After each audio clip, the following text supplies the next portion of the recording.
प्रिय स्टूडेंट्स,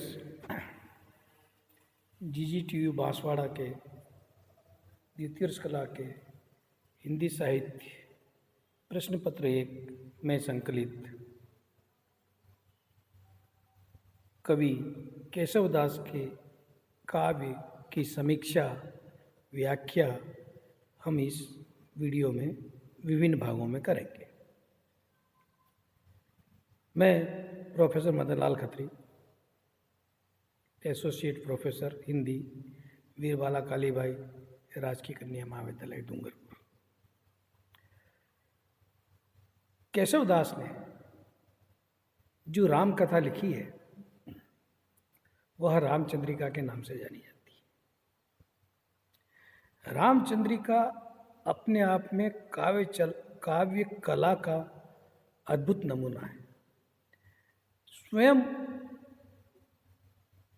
आचार्य केशवदास ने कहा है, रामचंद्र की चंद्रिका वर्णत हों बहु छंद।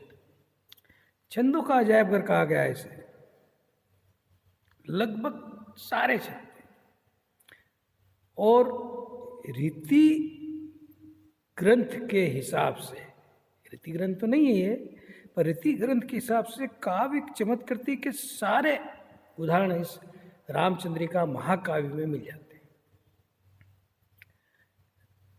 वैसे राम कथा केशवदास से पहले से चली आ रही है और उनके पूर्व में हुए तुलसीदास द्वारा लिखित रामचरितमानस वैसे भी भारतवर्ष में घर घर में प्रचलित था।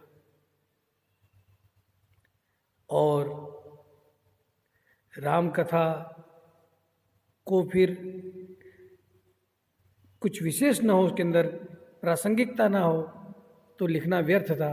इसलिए केशवदास ने इस रामचंद्रिका के अंदर कुछ प्रसंगों को चलता कर दिया है और जहाँ पूर्व कवियों ने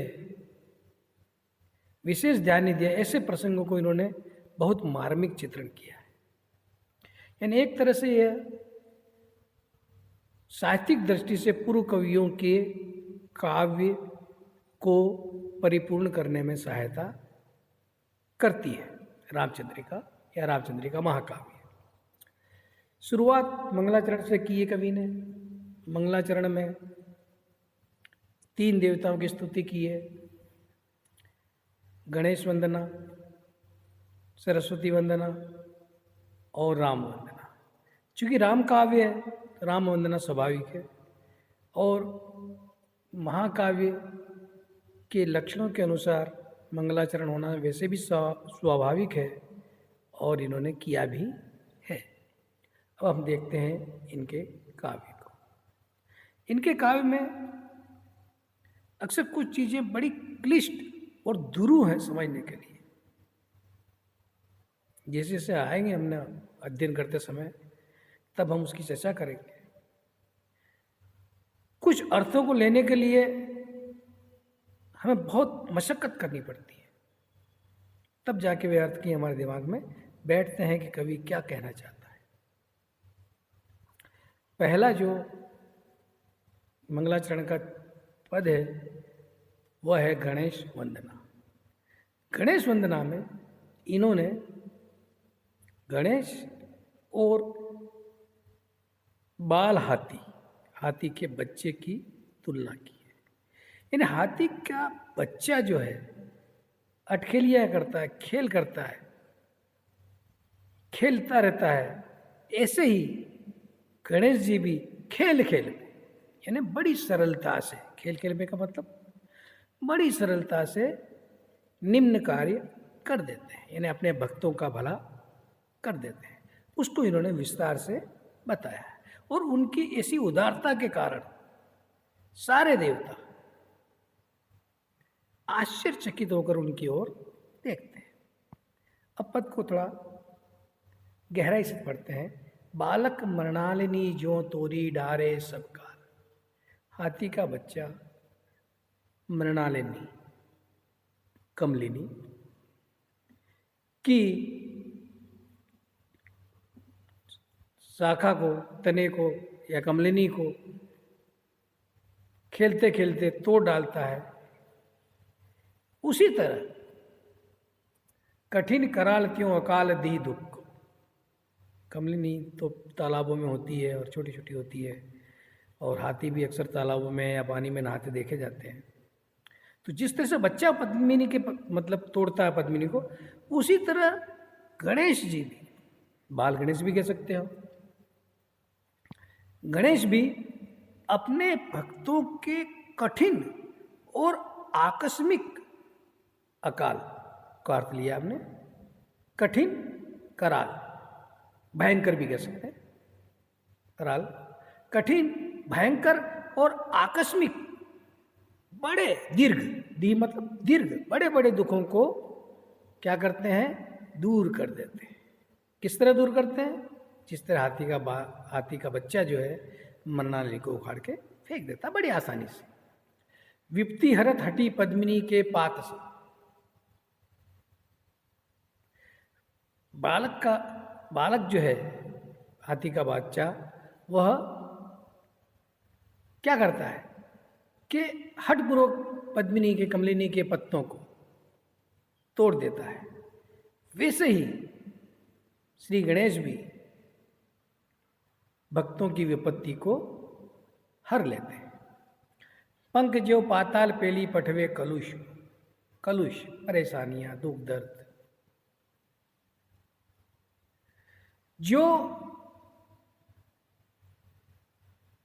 हाथी का बच्चा है जब कीचड़ में चलता है तो जहां उसका पांव पड़ता है कीचड़ में, उस जगह का कीचड़ धंस जाता है, यानी उसके पैरों के ऊंडे निशान पड़ जाते हैं, कीचड़ वहां से हट जाता है। इसी तरह गणेश जी भी क्या करते हैं, भक्तों की कलुष, उनके कलेश को दूर कर देते हैं, दबा डालते हैं। दबा डालना और दूर करना कोई बड़ी बात नहीं, कलेश को दूर कर, कलेश सारे तरह के हो सकते हैं, आदि व्याधि उपाधि सब तरह के, दुख भी कहा गया है इसे, पर यहाँ कलेश है, जीवन में जो परेशानियां होती है उसको वो दूर कर देते हैं। दूरी के कलंक अंक भव शीश सजीसम, राखत हैं केशवदास दास के वपुष को। भव शीश सशीशम, भव के बहुत सारे अर्थ होते हैं, यहाँ भव का अर्थ लिया शिव। महादेव ने जिस प्रकार चंद्रमा को अपने मस्तक में कलंक रहित बनाकर धारण किया है, दूरी के कलंक, यानी कलंक को दूर करके धारण किया है, उसी तरह श्री गणेश भी अपने भक्तों के शरीर को, अपने भक्तों के जीवन को कलंकों से रहित कर देते हैं, उनके कलंक मिटा देते हैं। कलंक मतलब कोई भी लांछन वगैरह लगे हों, उन सबको वे दूर कर देते हैं। यह देखो एक बात बताएं, भव शीश शशिशम, शंकर या महादेव के मस्तक पर जो चंद्रमा रहा है वह द्वितीया का चंद्रमा है, पूर्ण चंद्रमा नहीं है। और द्वितीया का चंद्रमा जो है, चंद्रमा की एक लकीर जैसा होता है, और चंद्रमा पे जो धब्बे दिखाई देते हैं वो बीच भाग में है। उसको बड़ी सफलता से इन्होंने अपने काव्य में व्यक्त किया है कि भगवान शिव ने कैसे चंद्रमा को कलंक रहित धारण किया है। उसी तरह गणेश भी अपने भक्तों के कलंक को दूर कर देते हैं, उन्हें कलंक रहित कर देते हैं। सांकरे की सांकरनी, सांकर लिखा है, सांकरनी होना चाहिए था। सांकरे की सांकरनी सन्मुख हो तो रहे, सांकरे संकट में पड़े हुए के संकट, सांकरनी बंधन को कहते हैं, सांकल को कहते हैं, श्रृंखला को कहते हैं, बेड़ियों को कहते हैं। यह हम बंधन ले लेते हैं। संकट में पड़े हुए भक्तों के संकट को,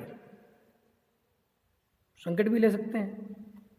सन्मुख होते तो रहे, अपने सामने आते ही उनके संकट को दूर कर देते हैं, या संकट से जो ग्रस्त है वो संकट की बेड़ियां तोड़ देते हैं। और इस तरह की गणेश जी की उदारता को दसमुख जो है, दसमुख, मैं कहता ना कि केशव के शब्दों के अर्थों को पकड़ना बड़ा दुरूह है, कठिन है, वो यहाँ है। दसमुख शब्द प्रचलित है किसके लिए? रावण के लिए। अब इन्होंने दसमुख शब्द लिखा है, तो रावण क्यों इनका मुंह देखने लगा गजमुख मुख को? इसलिए हमें अर्थ फिर अलग लेना पड़ेगा। त्रिदेव, दसमुख यानी त्रिदेव। त्रिदेव में ब्रह्मा विष्णु महेश। अब ब्रह्मा विष्णु महेश कैसे दसमुख हुए? ब्रह्मा के 4 मुख, महेश महादेव के 5 मुख, रुद्र अवतार है उसमें 5 मुख कहा जा गया है इन्हें, शिव को, और विष्णु का 1 मुख। इस तरह ये त्रिदेव, बड़े बड़े देवता, बड़े बड़े देव हैं जो त्रिदेव, ये भी गजमुख मुख को श्री गणेश के, गजमुख श्री गणेश को कहा है, श्री गणेश के मुंह की ओर आश्चर्यचकित होकर देख रहे हैं। सरस्वती वंदना। बानी जगरानी की उदारता बखानी जाए, ऐसी मति अति उदार कौन की भई। जगत की देवी सरस्वती की उदारता, कृपा का वर्णन कर सके ऐसी अति उदार, अत्यंत उदार, अत्यंत तीक्ष्ण, तीव्र बुद्धि इस संसार में किसकी है?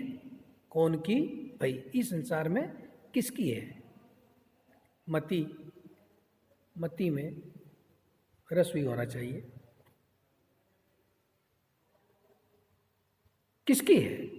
देवता प्रसिद्ध सिद्ध ऋषिराज तपवृद्ध, कई हारे सब कहीं न काहू लई।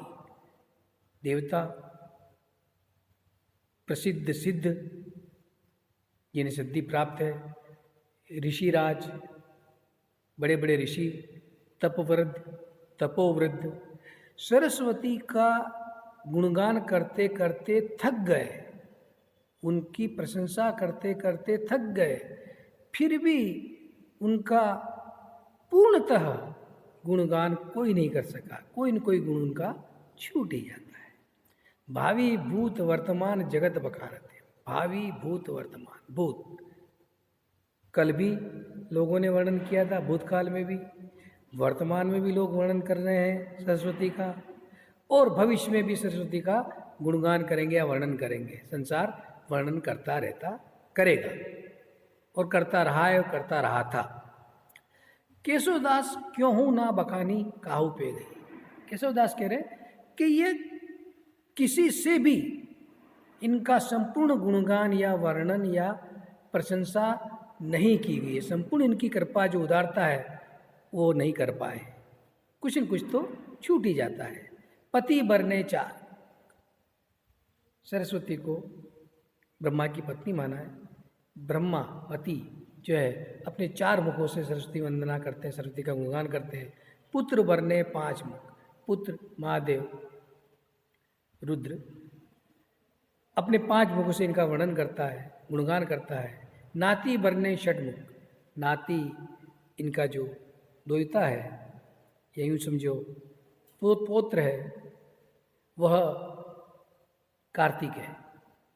कार्तिक के 6 मुख माने गए हैं, तो अपने 6 मुखों से सरस्वती की वंदना करते हैं, सरस्वती का गुणगान करते हैं। फिर भी सरस्वती का जब भी वर्णन करने बैठो तो नए नए गुण सामने आते हैं, यानी हमेशा नया नयापन दिखाई देता है। अगला जो मंगलाचरण का पद है वो श्री राम वंदना है। पूरन पुराण अरु पुरुष पुराण परिपूर्ण बतावे। पूरन पुराण संपूर्ण पुराण और प्राचीन ऋषि मुनि, पुरुष पुराण, पुराण मतलब प्राचीन, पुराने लोग, ऋषि मुनि श्री राम या ईश्वर को परिपूर्ण बतावे, संपूर्ण बताते हैं, वे संपूर्ण है, न बतावे और उक्ति को, इसके सिवा दूसरे किसी ढंग से वे अन्य तरह से वे उसको वर्णन नहीं करते हैं, और कोई उक्ति उसके बारे में कहते नहीं है, श्री राम के बारे में, उनके गुणों के बारे में। दर्शन देत जिन्हें दर्शन समुझे ना, वे सगुण स्वरूप है। दर्शन देते मतलब दिखाई देते हैं, दिखाई देना मतलब सगुण स्वरूप है। फिर भी दर्शन, भारतीय दर्शन, षट दर्शन की बात हो रही है यहाँ, समझे ना, उसको समझ नहीं पाया। दर्शन में ईश्वर की सगुण उपासना का कहीं वर्णन नहीं है। इसलिए कहा है कि दर्शन शास्त्र भी उनके सगुण स्वरूप को समझ नहीं पाता है। नेति नेतिक है और नति नेति, ये नहीं है, ये भी नहीं है, ये भी नहीं है। दर्शनों में ईश्वर की उपासना ऐसे की कि ईश्वर में ये गुण नहीं है, ईश्वर में ये गुण नहीं है, ईश्वर में ये गुण नहीं है। छाड़ी भेद युक्ति को, यानी अंतर करने की किसी भी युक्ति क्या उक्ति कथन को कहने के बजाय वे नेति नेति कहते हैं श्री राम के बारे में या ब्रह्म के बारे में। या श्री राम को हम एक परम ब्रह्म के रूप में लेंगे। जानी यह केशोदास अनुदिन राम राम रटत रहत। यह जानकर केशोदास रात दिन राम राम रटता रहता है, न डरत पुनरुक्ति को। और पुनरुक्ति एक दोष है काव्य में, इसीलिए देखते हैं, आप कभी देखते होंगे कि किसी पद में एक ही चीज़ का वर्णन किया तो बार बार उनके पर्यायवाची शब्द रखे जाते हैं।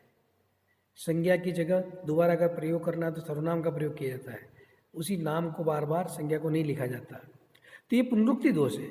तो पुनरुक्ति दोष से बिना डरे राम राम का नाम लेता रहता है, राम राम रटते रहता, भले पुनरुक्ति हो तो हो। राम का रूप, उसका गुणगान करना, राम के रूप का ध्यान करना अणिमा सिद्धि को देता है, अष्ट सिद्धि मानी गई है। गुण, राम के गुणों का गान करना देही गरिमा ही, गरिमा सिद्धि को देता है। अणिमा, गरिमा, लगिमा, महिमा, ये सब सिद्धियां हैं, अष्ट सिद्धि है। नाम दे ही महिमा ही, और राम के नाम का स्मरण करना महिमा सिद्धि को प्राप्त देता है। भक्ति दे ही मुक्ति को, और राम की भक्ति करना भक्त को मोक्ष प्रदान करता है, मुक्ति प्रदान करता है। इस तरह से मंगलाचरण के केशवदास के संकलित पद पूर्ण हुए। आगे फिर अगले वीडियो में अध्ययन